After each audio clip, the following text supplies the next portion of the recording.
साथियों, जैसा कि आप जानते हैं, कई पार्टियों और कई राजनीतिक दलों का कहना है कि आरक्षण समाप्त किया जा रहा है।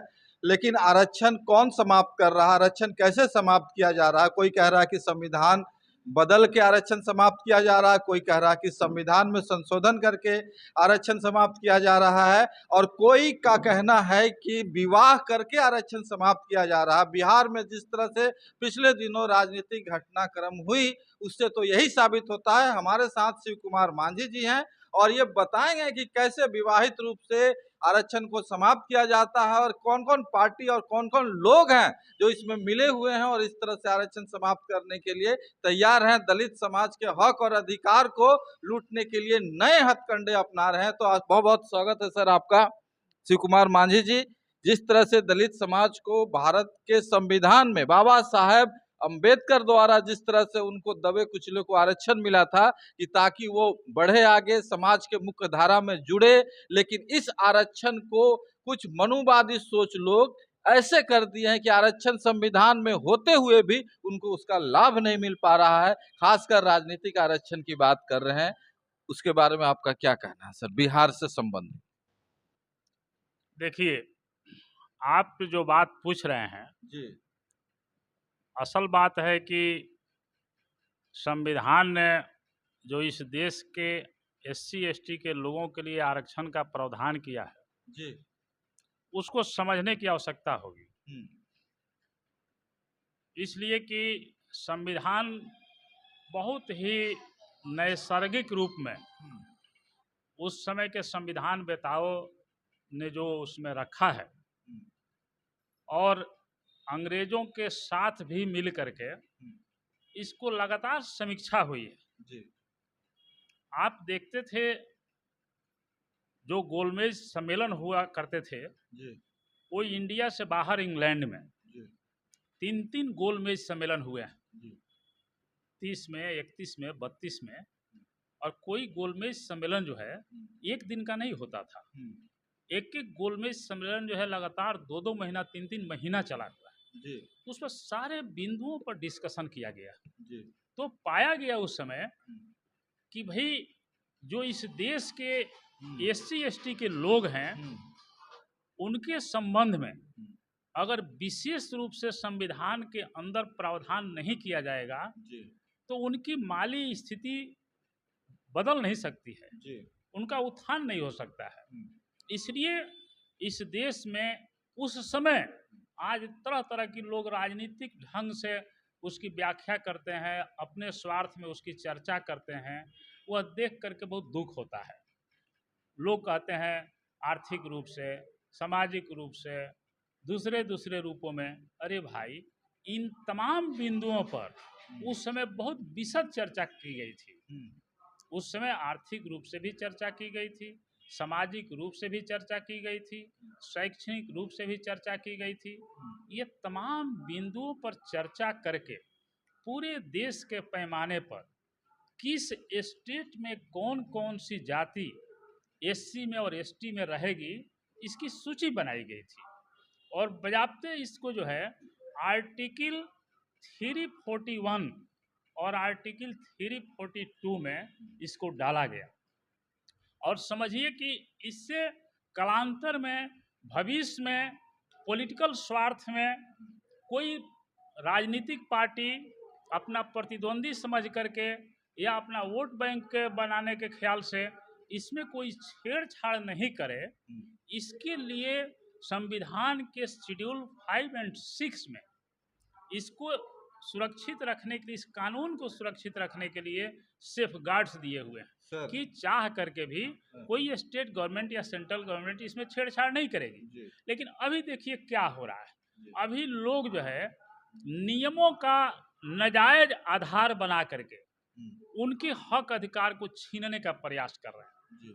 मानिए कि कभी कोर्ट का फैसला इन लोगों के खिलाफ आ जाता है, कभी कोई पॉलिटिकल पार्टी अपना षड्यंत्र के तहत कर देती है। अभी आप देख रहे थे कि अभी पूरा देश जो है एससी एसटी लड़ाई लड़ा है, जो सुप्रीम कोर्ट का एक आ गया था ओपिनियन एससी एसटी में वर्गीकरण का। तो खैर उस पर प्रधानमंत्री ने अपनी सफाई दिया कि हम सरकार जो है वर्गीकरण को नहीं मानेगी और लेटरल एंट्री को रद्द किया उन्होंने। अब उसी तरह से दूसरे लोग भी हैं, भाई दूसरे लोग भी, अब सवाल उठता है कि हम यहाँ एससी समाज के लोग बैठे हुए हैं और मानिए कि हमारा मोबाइल लेकर के एससी का कोनो चोर भाग रहा है, तो हम उस चोर को पकड़ेंगे कि हम जो है मतलब गैर एससी के लोग को खोजते रहेंगे कोसने के लिए? नहीं। तो अब क्या हुआ, अभी जो बिहार में जो एमपी चुनाव हो रहा था जी। वो जमुई में क्या हुआ, जमुई में लालू जी ने क्या किया, जमुई में लालू जी ने वहाँ सुरक्षित एससी के लिए सुरक्षित सीट पर यादव की पत्नी को टिकट दे दिया। अब आप कहिएगा कि वो लड़की तो रविदास थी, चेतना रविदास नाम था, तो भाई वो लड़की चेतना रविदास थी, उसका हस्बैंड क्या है, वो तो आरजेडी का प्रदेश का महासचिव है या पदाधिकारी है, मैं कंफर्म नहीं हूँ, तो आप तो उसको एडजस्ट करने के लिए ना दे दिए। दूसरी बात है कि अगर आप शेड्यूल कास्ट के रविदास महिला को आप सम्मानित करना चाहते थे तो आपको शेड्यूल कास्ट की वैसी महिला नहीं मिली रविदास में जिसकी शादी भी रविदास लड़का से हुई हो, तो आप तो वो आरक्षण इससे तो अब आप वहाँ कर दिए और उसका तुरंत इन्फेक्शन जो है समस्तीपुर में पड़ गया। जमुई जो है वो फर्स्ट चरण में था, तो फर्स्ट चरण में जब आपके जैसा आदमी दे दिया तो लोग जो है चिराग पर जाके हावी हो गए, और वहाँ भी समस्तीपुर में तीसरा या चौथा चरण में था तो वहाँ लोग दे दिया। वो मानिए कि किशोर कुणाल जी की पतोहू हैं, तो कहने के लिए मानिए कि जो शेड्यूल कास्ट से आती हैं, लेकिन अब बतलाइए ना किशोर कुणाल जी से बड़ा कोई भूमियार है क्या बिहार में, जो आज की तारीख में 10 करोड़ रुपया जो है अयोध्या मंदिर में दान दिए हुए हैं, जो सोना का धनुष और बाण दिए हुए हैं, और सुनते हैं कि वहाँ कोई संस्था चलती है जो 5000 लोगों का रोज का निःशुल्क का भोजन कराती है और पटना के हनुमान मंदिर के द्वारा जो है उसको मेंटेन किया जाता है। तो इतना बड़ा आदमी और उनकी पतोह रिजर्व सीट से आ गई, तो भाई यही स्थिति अगर रहेगी, अब सुन रहे हैं जो हम लोग को भी जानकारी मिल रही है कि जो ये जीतन राम मांझी जी की सीट जो खाली हुई है उस उपचुनाव में नन एससी के लोग जो है, एससी लड़की से शादी हुई है वो खड़ा होना चाह रहे हैं। तो अब हमको बतला दीजिए कि बिहार में 6 गो ही रिजर्व सीट है एमपी का, और इसी तरह से एससी की लड़की से शादी करके दबंग लोग जो है उस पर जीत जाए तो फिर आरक्षण का क्या औचित्य रहा। और यहाँ 39 गो ही सीट है पूरे बिहार में विधानसभा का, और इसका इन्फेक्शन अब देखिएगा कि विधानसभा की सीट पर पड़ेगा। तो इस तरह से आप जो कर रहे हैं भाई, इस तरह से तो बिना संविधान बदले हुए आरक्षण खत्म हो जाएगा। तो लालू यादव ने जो जमुई में किया वो तो आरक्षण की नाव में बड़ा छेद कर दिया है, और समय रहते इस छेद को अगर बंद नहीं किया गया तो आरक्षण की नाव को डूबने से कोई बचा नहीं सकता है। इसलिए हमारा अखिल भारतीय चौहरमल मोर्चा और सामाजिक न्याय मोर्चा निर्णय लिया है कि इस पर हम कोई समझौता नहीं करेंगे, और हम इस बात को लेकर के यहाँ से लेकर के सदन तक आवाज उठाएंगे, और हम समाज के न्यायप्रिय लोगों से अपील भी करते हैं कि इस लड़ाई में आप हमारा साथ दीजिए ताकि गरीबों का हक अधिकार बचा रहे।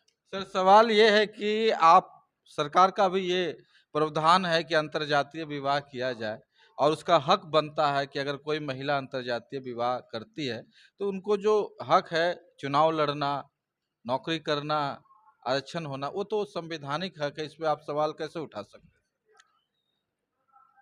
यही असल सोचने की बात है।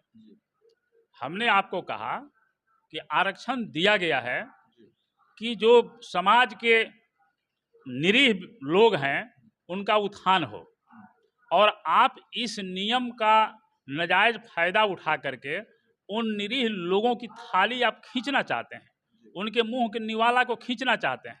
मानिए कि यह नियम है, हम तो आपको बतलाए तो कि सारी पार्टियां तो कह रही सर हम आरक्षण बचा रहे हैं।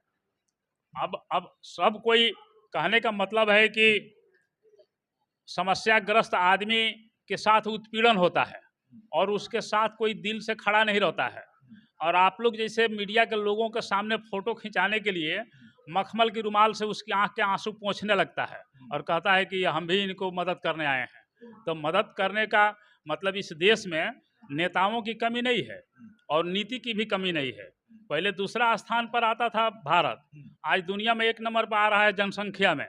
और संविधान के मामले में भी दुनिया का सबसे मोटा और बड़ा संविधान इंडिया का है।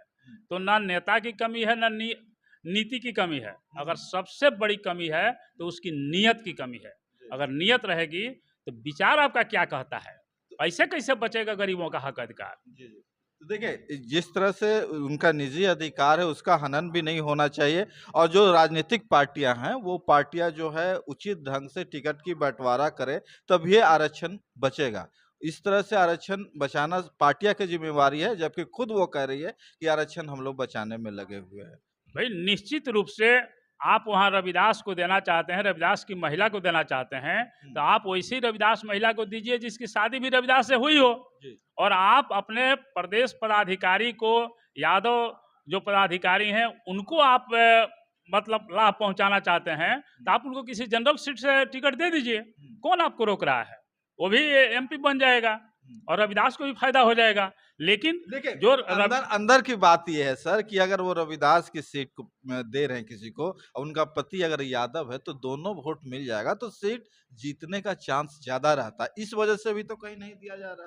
अरे भाई, तो ये आपके फायदा से समाज को क्या लेना देना है? तो क्या वोट को फायदा हो जाए या समाज का आप गला काट दीजिएगा? तो पार्टी आपके फायदा के लिए तो समाज सरकार कैसे बनेगी सर? सरकार इस कैसे? सरकार, वैसी सरकार बनने से क्या फायदा है जिसमें गरीबों का गला कट जाए? वैसी सरकार बनने से क्या फायदा है? हम वैसी सरकार नहीं बनने देंगे। नहीं बनने दीजिए, बिल्कुल नहीं बनने देंगे। लोग तो वोट किए हैं उनको। भाई, जो हमारा हक अधिकार लेकर छीनेगा, इस बात पर आप क्लियर समझ लीजिए कि इस बात पर हम उस सिद्धांत को मानते हैं कि अन्याय सहकर चुप बैठना यह महादुष्कर्म है, और न्यायार्थ अपने बंधु को भी दंड देना धर्म है। अगर हमारा अधिकार, हमारे साथ अन्याय हमारा भाई करता है, तो हम उसके साथ दंड देंगे उसको। हम क्यों सरकार, ऐसी सरकार हमको नहीं चाहिए जिसमें गरीबों का हक अधिकार, SC ST का हक अधिकार छीन जाए। दूसरी बात है सर, दूसरी बात कि हम मांग करना चाहेंगे, पूरी जो समाजवादी विचार के लोग हैं, जो SC ST के लोगों का उत्थान चाहते हैं, वो इस आवाज को उठावें। इसका एक ही समाधान है कि पार्लियामेंट के माध्यम से संविधान में सैकड़ों संशोधन हुए हैं, एक संशोधन और किया जाए, और वो संशोधन यह हो कि SC ST की लड़की यदि नॉन SC ST से शादी करती है तो उसको आरक्षण का लाभ नहीं मिले, तभी जाके आरक्षण बचेगा, नहीं तो नहीं, बेईमान लोग बचने नहीं देंगे। सर एक बात और है कि जिस तरह से उन्होंने टिकट दिया, लेकिन पब्लिक उनको वोट दी है, पब्लिक को पसंद है, ताकि वो फिर वोट से जीती। ऐसा नहीं हुआ कि अगर 2 जातियों को मिल के अगर दिया गया तो वो हार गई। इससे तो आगे और अच्छा संदेश जाएगा ना सर। ये सब राजनीति की विचित्रता है जी। आप देखते हैं कभी कभी जनता जो है किसी अच्छा आदमी से उभी हुई रहती है क्षेत्र में ना, तो उसकी जगह पर पियक्कड़ को जिता देती है। अच्छा। हाँ, कहीं कहीं आपको उदाहरण मिलेगा, हम वो नहीं कहना चाहते हैं कि मतलब वो जिसको हिजड़ा कहा जाता है वो मेयर बन जाता है। लोगों को उबने से लोग उसको वोट दे देते हैं। मतलब आपका कहना है कि जो जीत हुई है लोग पसंद से नहीं दिए, नापसंद के कारण दिए? नहीं, जीत पर जो है अच्छा बुरा का निर्णय नहीं किया जा सकता है। ये तो यही विचित्रता है। अभी राजनीति में बहुत सारा सुधार की गुंजाइश है, लेकिन जो लोग राजनीति में हावी हैं वो लोग राजनीति में सुधार नहीं चाहते हैं। अच्छा। यहाँ मतलब एक ड्राइवर को भी मतलब एटलीस्ट मैट्रिकुलेट होना, इंटर होना, 8वां पास होना जरूरी है, और उसी ड्राइवर की गाड़ी पर चढ़ने वाला इस देश के प्रधानमंत्री और इस देश के राष्ट्रपति के लिए कोई क्वालिफिकेशन की आवश्यकता नहीं है। तो ये राजनीति की विचित्रता है। ऐसी नहीं है कि इसको दूर नहीं किया जा सकता है। अगर इसको सही दिमाग से दूर करने की बात सोचा जाए तो इसको दूर किया जा सकता है। नियम बनाओ। इसमें दलील लोग क्या देते हैं कि जो पुराने पॉलिटिशियन हैं तब वो कहाँ जाएंगे। तो भाई आप कानून बनाइए और उसको लिखिए कि अगले 10 वर्षों में, 15 वर्षों में, 20 वर्षों से ही लागू हो जाएगा। तो जो पुराने लोग हैं वो लोग भी राजनीति कर लेंगे, और नया जिसको राजनीति में आना होगा उसको सोचना पड़ेगा कि हमको समाज सेवा के साथ साथ एजुकेशनल क्वालिफिकेशन भी लेना जरूरी है। तो ये सब विचित्रताएं हैं, और उसी विचित्रताओं का नाजायज फायदा उठा करके व्यक्तिगत लाभ लेने वाले लोग कानूनों का हवाला देकर व्यक्तिगत लाभ लेते हैं।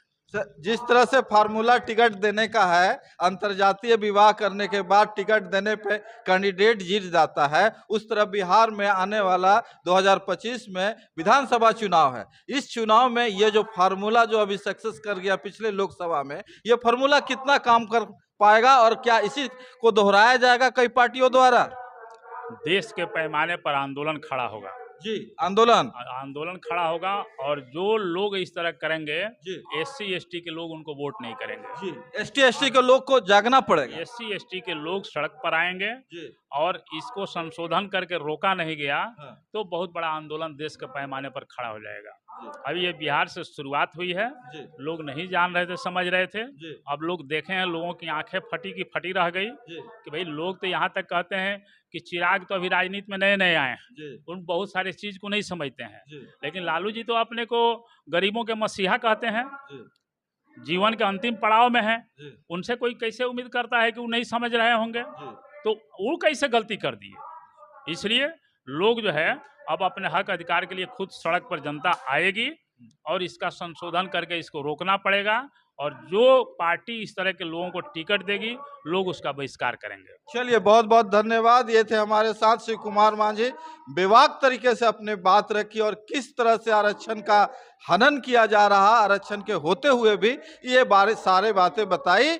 कैसा लगा आपको वीडियो, जरूर कमेंट करके बताएं, और वीडियो अच्छा लगा तो ज़्यादा से ज़्यादा शेयर करें, और अभी तक हमारे चैनल को सब्सक्राइब नहीं किए हैं तो जरूर सब्सक्राइब करें।